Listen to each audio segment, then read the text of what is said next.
لا نبی بعدہ ولا رسول بعدہ ولا بعد امته ولا شریعت بعد شریعتی ولا کتاب بعد کتابی وصلی اللہ تعالی علیہ وعلی آلہ واصحابہ الذین هم خلاصة العرب الارباء وخیر الخلائق بعد الانبیاء وهم كالنجوم في السماء للاهتداء والاقتداء وهم مفاتيح الرحمة ومصابيح الغرر اعوذ باللہ من الشیطان الرجیم بسم اللہ الرحمن الرحیم ومن يبتغي غير الإسلام دينا فلن يقبل منه وقال تعالى في مقام آخر إن الدين عند الله الإسلام صدق اللہ العلی العظیم۔ واجب الاحترام بزرگوں اور عزیز دوستوں، آج ہم یہاں حسین شورو کوٹ جھنگڑی ضلع ٹھٹہ میں ایک انتہائی مبارک محفل میں شریک ہیں، اور اس حوالے سے میں آپ تمام حضرات کو مبارکباد پیش کرتا ہوں تہہ دل کے ساتھ کہ اللہ رب العزت نے اس بستی پر یہ کرم فرمایا کہ آج یہاں اس مبارک رات میں یہ محفل ہو رہی ہے، اور اس کا ذریعہ اللہ رب العزت نے ہمارے محترم اور مکرم بھائی شیخ عبداللہ صاحب کو چنا اور ذریعہ اور سبب بنایا۔ بھائیوں اور دوستوں، چند باتیں بنیادی طور پر تھوڑا سا تعارف اپنی تنظیم اور اپنے رفقا جو میرے ساتھ آئے ہوئے ہیں ان کے حوالے سے، اور پھر آخر میں اس مبارک محفل میں کلمہ طیبہ جو ہمارے بھائی رمضان صاحب ہمارے ساتھ پڑھیں گے۔ اور یہ اتنی بابرکت محفل ہے کہ آج رب اور بندے کا تعلق جڑ رہا ہے، تو اللہ رب العزت اس مبارک محفل میں کی جانے والی دعاؤں کو قبول فرماتے ہیں۔ سب سے پہلے تو میں آپ حضرات سے تاخیر کے لیے معذرت خواہ ہوں، حالانکہ صبح فجر سے ہمارے سفر کا آغاز ہوا تھا، اور گولارچی پھر ماتلی، اور ہوتے ہوتے اب آپ کی خدمت میں ہم حاضر ہوئے ہیں۔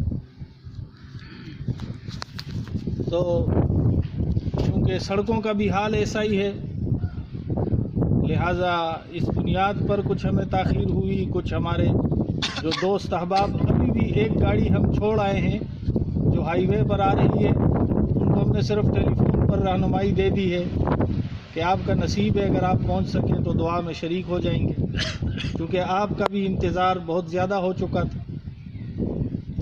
بہرحال جو جماعت یہاں آئی ہوئی ہے ان حضرات سے بھی کہ ان کے جو اجتماعی اعمال ہوتے ہیں یا جو بھی ترتیب ہوتی ہے وہ بھی ہماری وجہ سے متاثر ہوئی، لیکن میں سمجھتا ہوں کہ یہ بھی آپ کا حصہ ڈل رہا ہے کہ آپ حضرات کی موجودگی میں اللہ رب العزت اپنے ایک بندے کو اپنے دین کے لیے قبول فرما رہے ہیں۔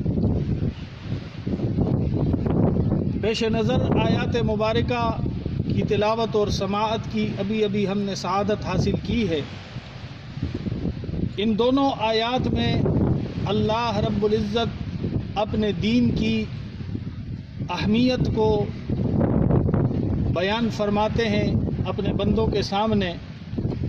فرمایا کہ ان الدین عند اللہ الاسلام، بے شک دین اللہ کے نزدیک صرف اور صرف اسلام ہے۔ اور دوسری آیت مبارکہ میں اللہ نے فرمایا وَمَن يَبْتَغِي غَيْرَ الْإِسْلَامِ دِينًا، اگر کوئی دین، مذہب یا نظریاتی طور پر ہمارے پاس اسلام سے ہٹ کر کسی اور نظریے یا کسی اور مذہب کو لایا، قیامت کے دن فَلَن يُقْبَلَ مِنْهُ، ہم اسے قبول نہیں کریں گے۔ میرے بھائیوں اور دوستو، دین ہم سب کی ضرورت ہے۔ جس طرح جسم کی ضرورت روح ہے، جسم میں روح موجود ہو تو سارے مخالف اعضاء، انسان کا ہر عضو پورے جسم کا مخالف ہے۔ اگر آپ غور کریں، ہماری آنکھ دیکھنے کا کام کرتی ہے، مگر پورا جسم آنکھ کے مقابلے میں نابینا ہے۔ اگر کسی کی آنکھیں بند کر لو یا پھوڑ ڈالو تو اس کی پھر کوئی جسم میں ایسی جگہ نہیں ہے کہ وہ اس کو دکھانے کا کام کر سکے۔ کان ہمارے سننے کا کام کرتے ہیں، اگر کسی کے کان خراب ہو جائیں یا بند کر دیے جائیں یا ضائع کر دیے جائیں تو پورے جسم میں انسان کے کوئی ایسا عضو نہیں ہے جو اس کو آواز سنا سکے۔ تو پورا جسم اور کان ایک دوسرے کی ضد، پورا جسم اور آنکھ ایک دوسرے کی ضد۔ زبان بولنے کا کام کرتی ہے، لیکن اگر کسی کی زبان کاٹ ڈالو تو پورا جسم اس کا گونگا ہے، پھر اس کے جسم سے کوئی بات نکل نہیں سکتی۔ تو پورا جسم اور زبان ضد ہے۔ تو دیکھیں، یہ سارا جسم ہمارا ایک دوسرے کی ضدوں سے بنا ہے، اور ضد کا کام یہ ہوتا ہے کہ وہ مخالفت کرے۔ لیکن حق سبحانہ و تعالیٰ کی یہ قدرت دیکھیں کہ پورا جسم مخالف چیزوں سے بنا، لیکن اللہ نے اپنی ایک نعمت اس کے اندر ایسی ڈالی ہے جس کا نام روح ہے، کہ روح جب تک جسم میں موجود ہوتی ہے تو کبھی اگر سر میں درد ہوا ہو تو پاؤں نے کبھی جسم سے یہ نہیں کہا کہ بابا ہی تم جو مسئلہ آئے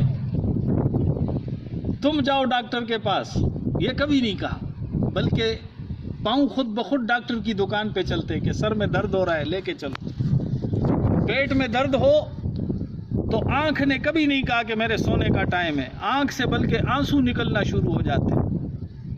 کان میں درد ہو تو ہاتھ خود بخود اس کے سہلانے کے لیے اٹھ جاتے ہیں۔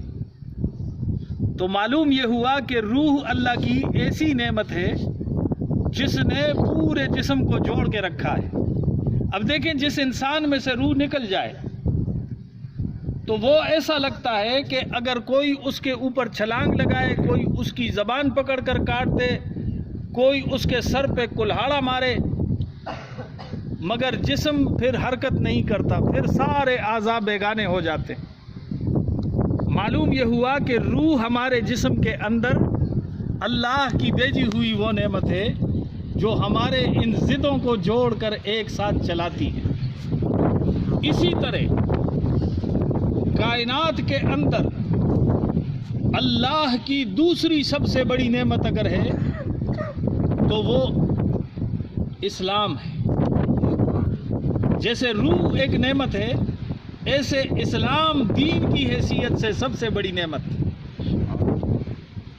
اور دیکھیں، جس انسان کی جان بڑی پیاری ہے، ساری زندگی انسان کماتا ہے، لیکن اگر بیمار پڑ جائے تو جتنا کمایا ہوتا ہے پھر وہ اپنی جان پر لگاتا ہے کہ اس کی جان بچ جائے، میری جان بچ جائے، تو وہ اپنے جسم پر لگاتا ہے پیسہ۔ مال کمایا پوری زندگی، لیکن چند ساتوں میں لگا دیا کہ جان بچ جائے، جان اتنی قیمتی ہے۔ اور پھر اگر عزت، یہ بھی اللہ کی ایک نعمت ہے، عزت پر بات آئے تو انسان جان بھی لگاتا ہے، مال بھی لگاتا ہے۔ اور اس سے بڑی نعمت ایمان ہے۔ ایمان ایسی دولت ہے کہ اس پر انسان اپنی عزت کو بھی لگا سکتا ہے داؤ پر، اپنے مال کو بھی لگا سکتا ہے، اپنی جان کو بھی لگا سکتا ہے، لیکن ایمان کی حفاظت ضروری ہے۔ اس لیے تو اللہ رب العزت نے فرمایا کہ وَمَن يَبْتَغِ غَيْرَ الْإِسْلَامِ دِينًا، کوئی جتنے بڑے واشنگٹن کے وائٹ ہاؤس میں کیوں نہ رہتا ہو، کوئی امریکہ کا صدر ہو، یا کوئی بہت بڑا دنیا کا سائنسدان ہو، کوئی بہت بڑا دانشور ہو، لیکن وَمَن يَبْتَغِ غَيْرَ الْإِسْلَامِ دِينًا، اگر اسلام سے ہٹ کر میرے پاس کسی دین کو قیامت کے دن لایا فَلَن يُقْبَلَ مِنْهُ، تو میں اسے قبول نہیں کروں گا۔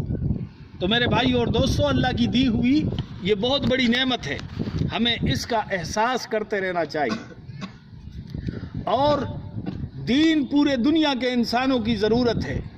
اللہ رب العزت نے اپنے آخری پیغمبر حضرت محمد مصطفیٰ صلی اللہ علیہ وسلم کو پوری انسانیت کے لیے، بلکہ اللہ نے تو فرمایا وَمَا أَرْسَلْنَاكَ إِلَّا رَحْمَةً لِّلْعَالَمِينَ، ہم نے آپ کو تمام جہانوں کے لیے رحمت بنا کر بھیجا ہے۔ تو جب رسول صلی اللہ علیہ وسلم تمام جہانوں کے لیے رحمت ہے، تو بالکل اسی طرح رسول کا لایا ہوا دین بھی تمام جہانوں کے لیے رحمت، اور رسول کی امت بھی۔ دیکھیں یہ جو آیت ہم پڑھتے ہیں کنتم خیر امت اخرجت للناس، تم وہ بہترین امت ہو، یہ الفاظ جو ہیں اس میں کنتم ماضی کا صیغہ ہے، تم وہ بہترین امت تھی، یعنی آج سے تم بہترین امت نہیں ہو، تم اللہ کے اس ازلی فیصلے کے وقت سے بہترین امت ہو، جس کو اللہ رب العزت نے ازل سے جب دنیا بنانے کا فیصلہ فرمایا تو اللہ رب العزت نے یہ بھی فیصلہ فرما دیا کہ جس طرح میرا نبی آخری ہوگا اس طرح میرے نبی کی امت بھی سب سے آخری امت ہوگی۔ اور اللہ نے فرمایا اخرجت للناس، تمہیں انسانوں میں سے میں نے چنا ہے، نکالا ہے، اور آج نہیں ازلی فیصلے کے تحت میں نے تمہیں منتخب کر لیا ہے کہ تم میرے وہ پیغمبر کے امتی ہو جو میرے پیغمبر کی ختم نبوت کے بعد میرے نبی کے دین کو لے کر پوری دنیا کے انسانوں کی طرف جاؤ گے۔ آج بدقسمتی سے ہم فکر معاش میں لگ گئے، اور فکر معاش میں لگنے کی وجہ سے ہم نے فکر معاد چھوڑ دیا۔ فکر معاش بھی ہماری ضرورت ہے، لیکن فکر معاد ہمارا مقصد ہے۔ معاد کہتے ہیں آخرت کی فکر کو۔ تو اگر ہم معاش کی فکر کرتے ہیں کہ دنیا میں رہنا ہے، تو ہمیں آخرت کی بھی فکر کرنی چاہیے کہ مجھے ایک دن اللہ کے حضور پیش ہونا ہے، اور اس دن اگر میں ناکام ہو گیا تو پھر میرا سارا کیا دھرا ختم ہو جائے گا۔ تو میرے بھائی اور دوستو، دین کی محنت مختلف شعبوں میں مختلف عناوین سے ہو رہی ہے۔ دین کی محنت مختلف شعبوں میں مختلف انداز سے مختلف ناموں کے ساتھ ہو رہی ہے، اور ہر شعبے کی محنت اپنی جگہ ضرورت ہے وقت کی۔ ایسا تو نہیں ہو سکتا نا کہ ساری مخلوق اللہ کی ڈاکٹر بن جائے۔ یہ تو اللہ کی بنائی ہوئی ایک ترتیب ہے کہ کچھ لوگ ڈاکٹر ہوں گے، وہ بیماروں کا علاج کریں گے، کچھ لوگ انجینئر ہوں گے، وہ انسانوں کے لیے فائدے کی چیزیں بنائیں گے، کچھ لوگ سائنسدان ہوں گے، وہ سائنسی تحقیق کریں گے، کچھ لوگ زمیندار ہوں گے، ان کی وجہ سے لوگوں کو اناج ملے گا، کچھ لوگ کارخانے دار ہوں گے، ان کی وجہ سے لوگوں کو لباس ملے گا۔ یہ تو شعبے ہیں اللہ پاک نے بنا رکھے ہیں، تو ہر کوئی اپنے شعبے میں کام کر رہا ہے۔ اگر وہ دین کو اپنے سامنے رکھ کر کسی بھی شعبے میں کام کرے، دیندار ڈاکٹر جو ہے وہ بھی دین کا داعی ہے۔ دین پر عمل کرنے والا ڈاکٹر وہ اپنے شعبے میں سب سے اعلیٰ ہے۔ دین پر عمل کرنے والا انجینئر اور سائنسدان اپنے اپنے شعبوں میں سب سے اعلیٰ ہیں۔ تو میرے بھائی اور دوستو، ہمیں یہ فکر کرنی چاہیے آج کے اس پرفتن دور میں، جب فکر معاش نے ہمیں اتنا جکڑ لیا ہے اور پھر اس پر مستعار یہ کہ فکر معاش کی وجہ سے بیرونی ممالک کی NGOs، کفار اور یہود و نصارہ کی NGOs جب یہ حال لے کر آئی ہیں کہ وہ ہمارے سادہ لو مسلمانوں کو چند ٹکوں کے عوض، چند سکوں کے عوض یا تھوڑی بہت اناج اور کھانے پینے کے عوض ان کا ایمان سلب کرتے جا رہے ہیں، تو ایسے موقع پر یہ ہم سب کی ذمہ داری بنتی ہے کہ ہم اپنے مسلمان بھائیوں کے ایمان کی بھی حفاظت کریں، اور جو بھائی ہمارے دوسرے مذاہب سے منسلک ہیں ان کے لیے بھی ہم کوشش اور محنت اور جستجو میں لگ جائیں کہ وہ دین کے دائرے میں داخل ہو جائیں۔ اہداف انٹرنیشنل ویلفیئر فاؤنڈیشن جو ہماری تنظیم کا نام ہے، اور بحمد اللہ تعالی گزشتہ برس رمضان المبارک کے آخری عشرے میں اس تنظیم کا آغاز کیا گیا تھا، اور اس کے بعد بحمد اللہ پہلی تقریب جس کا ذکر آپ کے سامنے سائیں عبداللہ شیخ صاحب نے فرمایا ماتھلی میں ہوئی، اور اس کے بعد سے لے کر اب تک بحمد اللہ تعالی تقریباً 70 کے قریب لوگ مختلف علاقوں میں ہمارے ذریعے سے بحمد اللہ اللہ پاک نے ہمیں سبب بنا کر ان کو دین میں داخل فرمایا الحمدللہ۔ اور دوسری بات یہ کہ ہم صرف کلمہ پڑھا کر لوگوں کو سند جاری نہیں کرتے ہیں کہ انہیں پھر آزاد چھوڑ دیا جائے۔ آپ نے دیکھا ہوگا لوگ غربت کے مارے اسناد لیے مساجد میں گاڑیوں میں اعلان کرتے ہیں کہ میں نے اسلام قبول کیا ہے، مجھے میرے قوم نے نکال دیا ہے اور میری مدد کی جائے۔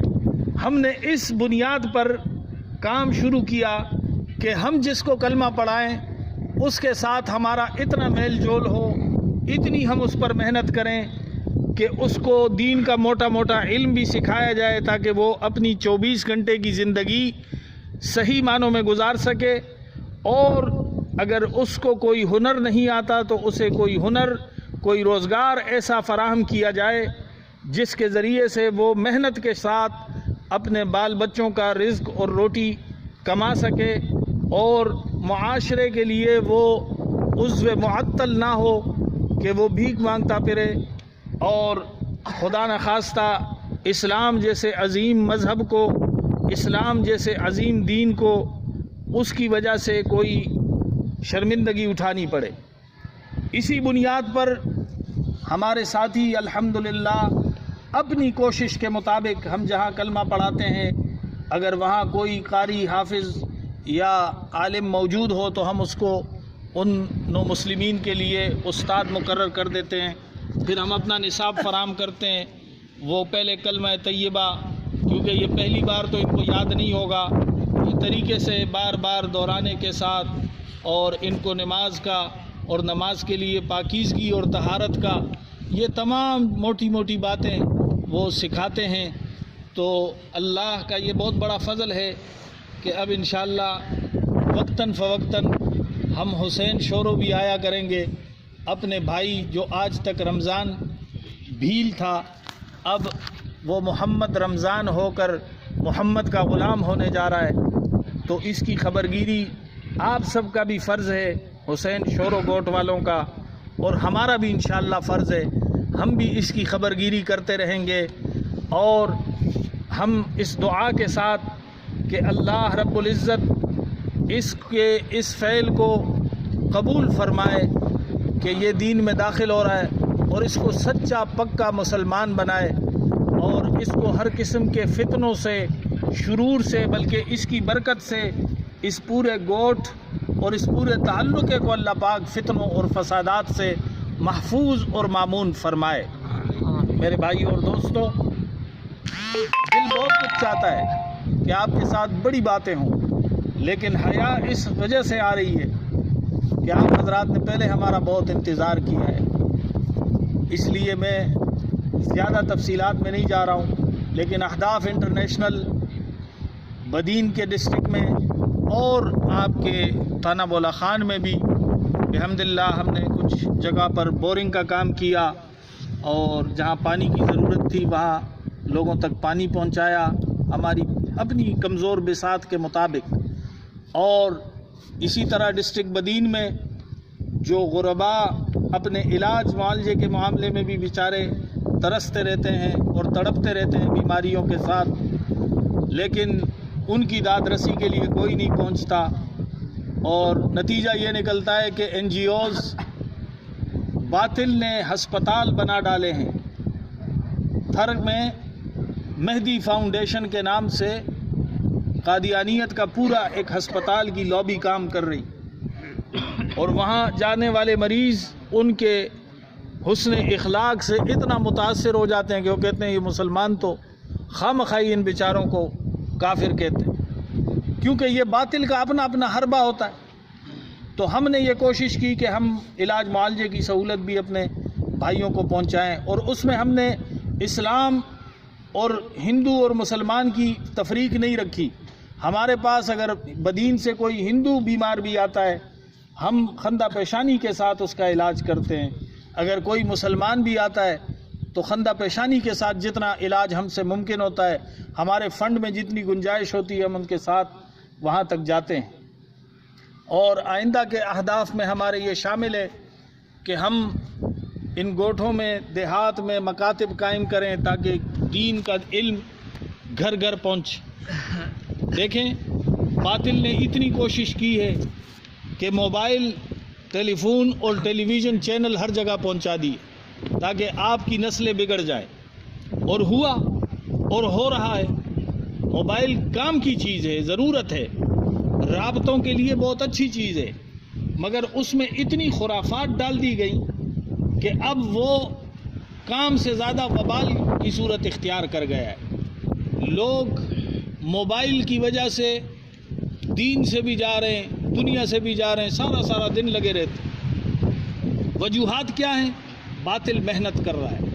تو ہمارا فرض بنتا ہے کہ قیامت کے دن جب ہم رسول اللہ صلی اللہ علیہ وسلم کے سامنے کھڑے ہوں اور ہماری چاہت ہو کہ اللہ کے رسول ہماری شفاعت فرمائیں، تو ہم سرخرو انداز میں کھڑے ہوں۔ حضرت شیخ عبد القادر جیلانی رحمہ اللہ بہت بڑے بزرگ گزرے ہیں، نام آپ نے سن رکھا ہوگا۔ شیخ عبد القادر جیلانی رحمہ اللہ جب اپنے لیے دعا کیا کرتے تھے تہجد کے اوقات میں تو بہت رو کر اللہ سے عرض کرتے تھے، الہ العالمین میری مغفرت فرما دینا، الہ العالمین میری مغفرت فرما دینا۔ اور پھر آخر میں فرماتے اگر الہ العالمین آپ نے میری مغفرت نہ فرمانی ہو تو پھر میری درخواست ہے کہ حشر کے میدان میں مجھے نابینا بنا دینا، تاکہ آپ کے رسول صلی اللہ علیہ وسلم کے سامنے مجھے شرمندگی نہ اٹھانی پڑے۔ تو میرے بھائی اور دوستو، ہم کس منہ سے حاضر ہوں گے، کس منہ سے اللہ کے رسول کا دامن پکڑیں گے کہ ہماری شفاعت فرمائے، جب ہم نے کام سارے اغیار والے کیے ہوں، جب ہم نے محنت ساری اغیار والی کی ہو۔ آپ جانتے ہیں حسین شور و گوٹ کے بھائیوں، آپ سے بڑا قیمتی انسان دنیا میں کوئی نہیں۔ یقین کریں یہ اہل دنیا، یہ روشن خیال، یہ لبرل قسم کے لوگ کہتے ہوں گے کہ واشنگٹن کے وائٹ ہاؤس میں رہنے والا امریکی صدر سب سے دنیا کا اچھا آدمی ہے، سب سے بڑا انسان ہے، سب سے قیمتی انسان ہے۔ لیکن میں عرض کروں کہ اللہ کے رسول کا وہ ادنا غلام اگر حسین شور و گوٹ میں رہنے والا اللہ کے رسول کا وہ ان پڑھ اور جاہل غلام جو انگوٹھا چاپ ہو، وہ امریکہ کے وائٹ ہاؤس میں رہنے والے صدر سے کئی گنا زیادہ افضل ہے اللہ کے نزدیک، اس لیے کہ اس کو رزق اس کی وجہ سے مل رہا ہے۔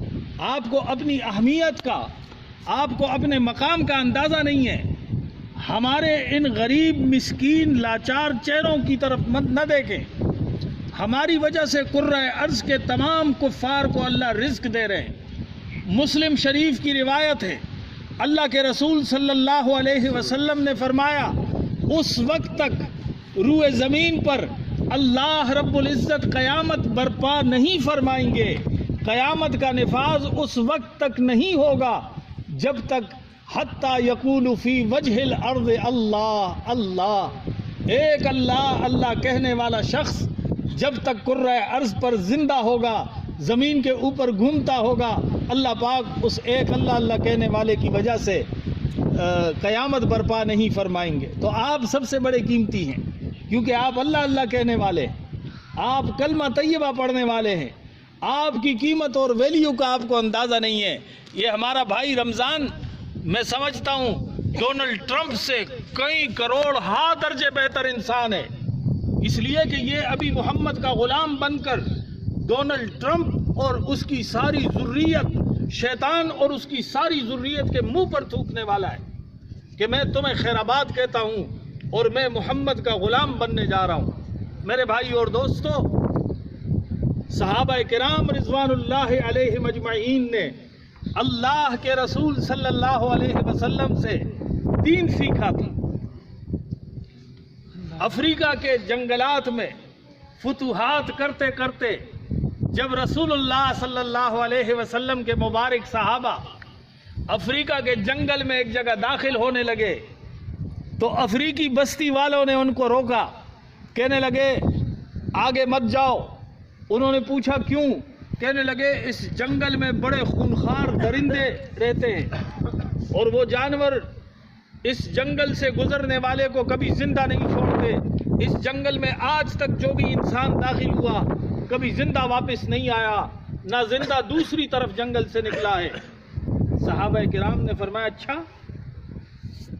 امیر لشکر کھڑے ہو گئے اور جنگل کے دہانے پر اعلان فرمایا اے اہل جنگل سن لو، ہم محمد کے غلام اور اللہ کے بندے یہاں سے گزر رہے ہیں اور یہاں ہمارا چند دن قیام ہے. میں تمہیں حکم دیتا ہوں کہ جب تک ہم اس جنگل میں رہیں گے تم اس جنگل کو خالی کر دو. مؤرخین نے لکھا کہ چونٹی سے لے کر ہاتھی تک ہر جانور نے اپنے بچوں کو اپنے باہوں میں سمیٹا اور جنگل کو خالی کر دیا. حسین شور و گوٹ والو، ہمارے کہنے پر کوئی کرائے کا مکان خالی نہیں کرتا. کیوں؟ اس لیے کہ ہم دین سے دور ہو گئے ہیں اور صحابہ نے دین کو حرز جاں بنایا ہوا تھا. صحابہ نے دین کو اپنے سینوں سے لگایا تھا تو سمندروں نے بھی ان کو راستے فراہم کیے. ایران کے جاسوس دیکھ رہے تھے دریائے فرات کے کنارے پر جب صحابہ کرام نے دریا کی موجوں کے سپرد اپنے گھوڑوں کو کیا اور صحابہ کرام کے گھوڑے دریا کے سینے کو چیرتے ہوئے دوسری طرف جا رہے تھے تو ایرانی فارس کے جاسوس دوڑتے ہوئے گئے اور اپنے لوگوں کو اطلاع دینے لگے، کہنے لگے دیوان آمدن دیوان آمدن، دیو آ رہے ہیں. ایسے عجیب لوگ ہیں کہ ان کو نہ موت سے ڈر لگتا ہے، نہ پانی ان کا راستہ روکتا ہے، نہ ہوائیں ان کے راستے میں رکاوٹ بنتی ہیں. دنیا کی کوئی رکاوٹ ان کے لیے رکاوٹ نہیں تھی، اس لیے کہ وہ محمد کے غلام تھے. اقبال نے اسی لیے کہا کہ محمد سے وفا تو نے تو ہم تیرے ہیں، کہ محمد سے وفا تو نے تو ہم تیرے ہیں، یہ جہاں چیز ہے کیا لوح و قلم تیرے. میرے بھائی اور دوستو، باتیں بہت ہیں لیکن میں آپ کا مزید وقت لینا نہیں چاہتا ہوں. غالباً عشاء کا وقت بھی داخل ہو گیا ہوگا، ہمیں بھی واپسی کا سفر کرنا ہے. ہم چونکہ خود کمزور ہیں تو ہم اپنے اس بھائی کے لیے تحفے بھی صرف ایسے لائے ہیں کہ اس کی دلجوئی ہو سکے. جو بھی ہدیہ ہم انہیں دینے جا رہے ہیں وہ بہت معمولی ہے، ان کے اس فعل کے مقابلے میں اس کی کوئی حیثیت نہیں، لیکن ہم اپنے اس بھائی کو اپنے سینے سے لگانے جا رہے ہیں اور انشاءاللہ آج کے بعد یہ ہمارے مسلمانوں کا حصہ ہے. ویسے بھیلوں کی تاریخ بھی یہ ہے کہ بھیلوں کے آباء و اجداد مسلمان ہی تھے، مگر وقتی طور پر جنگ سے پناہ لینے کے لیے سندھ کی تاریخ میں ہے یہ بات کہ جنگ سے پناہ لینے کے لیے انہوں نے بدین کے راجہ بھیل کے ساتھ تعلق قائم کیا کہ ہمیں پناہ دو، اس نے کہا لباس ہمارا اختیار کرو. وہ لباس اختیار کرنے کے بعد امتداد زمانہ میں بالآخر جا کر یہ لوگ دین سے دور ہو گئے. اسی لیے ان کے نام مسلمانوں والے نام. آپ دیکھیں رمضان مسلمان نام، مہینہ بھی رمضان کا آنے والا ہے اور رمضان نام بھی مسلمانوں والا ہے. اس کی اہلیہ کا نام بھی مسلمانوں والا ہے، اس کے بچوں کے نام بھی مسلمانوں والے ہیں. بلکہ مجھے تو حیرت اس بات پر ہوئی کہ اس کے بچوں میں ایک بچے کا نام محمد بھی ہے، ایک کا نام احمد بھی ہے. تو یہ صرف وہ تھوڑی سی جو تار ٹوٹی ہوئی تھی، اس پر میں آخری بات کرتا ہوں. کچھ نوجوانوں میں بحث مباحثہ چل رہا تھا. کچھ نے کہا اللہ نیک بندوں کی طرف بڑی توجہ کرتا ہے، اللہ کی توجہ. جی بچوں کے نام ابھی رکھے ہیں. اچھا یہ ابھی رکھے. اچھا تو مجھے ان کے پرانے نام نہیں ملے تھے. ہاں تو یہ ہماری غلطی ہے لکھنے میں. اچھا ٹھیک ہے. پھر میں نے ان ناموں میں تھوڑا سا اضافہ کیا. میرا نام وہی ہے رمضان. اس کا تو نام اصلی ہے. اور آپ کی اہلیہ کا بیوی کا نام بھی وہی ہے؟ نہیں، اس نے ابھی رکھا ہے. اچھا ٹھیک ہے. وہ اس کی کا بھی نام چینج ہوا ہے، بچوں کا بھی نام چینج ہوا ہے. ابھی رکھا ہے. اس کی جو بیٹی ہے اس کا نام پہلے تھا. اچھا. بہرحال ان کے نام عموماً ہم نے پورے بدین میں جہاں جہاں ہم گئے ہم نے دیکھا یعقوب نام بھی ہے، اسماعیل نام بھی ہے، ابراہیم بھی ہے، ہر نام ہے مسلمانوں کا. بہرحال میں آپ حضرات کی خدمت میں یہ عرض کر رہا تھا کہ کچھ نوجوان لڑکوں میں بحث چل رہی تھی. کچھ نوجوانوں کا خیال یہ تھا کہ اللہ اپنے نیک بندوں کی طرف صرف توجہ فرماتے ہیں، اور کچھ کا خیال یہ تھا کہ اللہ گناہگار بندوں کی طرف توجہ فرماتے ہیں. تو ان نوجوانوں نے جب وہ بحث اور تکرار بہت زیادہ بڑھ گئی تو انہوں نے ایک بوڑھے آدمی کو دیکھا تو اس کو کہا بابا جی ہمارے درمیان فیصلہ کر دو. بوڑھے نے کہا بیٹا میں تو کپڑے بنتا ہوں، کھڈی پر کپڑے بناتا ہوں، مجھے تو کوئی علم نہیں آتا، میں نے نہ کوئی قاضی کا کورس کیا نہ کوئی علم کی کتابیں پڑھی ہیں، میں کیا فیصلہ کروں. انہوں نے کہا ہمارا قضیہ اور جھگڑا یہ ہے کہ یہ بھائی کہتا ہے کہ اللہ صرف نیک بندوں کی طرف توجہ کرتا ہے، اور ہم یہ کہتے ہیں کہ اللہ گناہگاروں کی طرف توجہ بہت کرتا ہے. غور سے سنیے گا میری یہ بات. وہ بابے نے کہا چونکہ میں کپڑا بنتا ہوں، کھڈی پر کپڑا بناتا ہوں، تو میں اپنا تجربہ بتا دیتا ہوں، اس پر فیصلہ آپ کر دینا. کہنے لگے کیا تجربہ ہے؟ کہا میں جب کھڈی پر سارے دھاگے چڑھاتا ہوں اور پھر کھڈی کو چلاتا ہوں تو جو دھاگا ٹوٹ جاتا ہے اور میں اس کے گرا لگا کے واپس باندھتا ہوں، میری سب سے زیادہ نظر اسی پر ہوتی کہ یہ دھاگا دوبارہ نہ ٹوٹ جائے.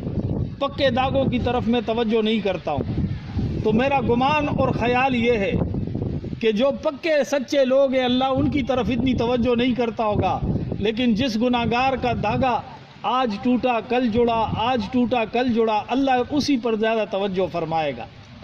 تو میرے بھائی اور دوستو، اللہ کی رحمت اس وقت